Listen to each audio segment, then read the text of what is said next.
Hello, আসসালামু আলাইকুম। কেমন আছেন সবাই? আশা করি ভালো আছেন। আলহামদুলিল্লাহ, আপনাদের দোয়ায় আমিও ভালো আছি। এই তো কোয়েল পাখিকে খাবার দিতে আসলাম, দেখি যে ডিম পাড়ছে। তো এটা গতকালকের একটা, আজকের একটা।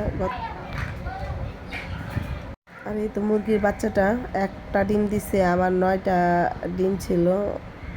একটা বাচ্চা ফুটেছে, সব নষ্ট করে ফেলছে।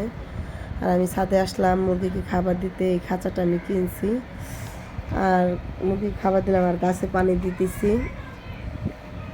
আমি একটা মেহেদি চারা লাগাইছিলাম, সেটা দেখি মারা গেছে। দেখি যদি আল্লাহ বাঁচা রাখে অবশ্যই চারাটা হবে।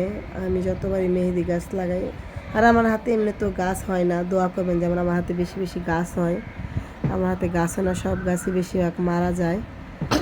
খুব শখ করে লাগাইছিলাম মেহেদি পাতার গাছটা, কিন্তু মারা গেছে। এখন আমি এই যে একটু নদীর পার ঘুরতে যাব বাচ্চাদেরকে নিয়ে, আর ময়লা ফালাবো। নদীতে সবাই ময়লা ফেলে, তার জন্য আমরাও ফালাই।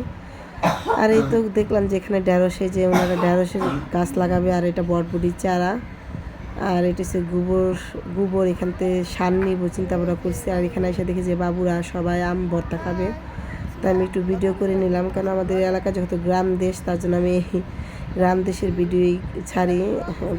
সবাই ক্ষমা সুন্দর দৃষ্টিতে দেখবেন, আমার ভিডিওগুলো খারাপ লাগলে মাফ করে দিবেন।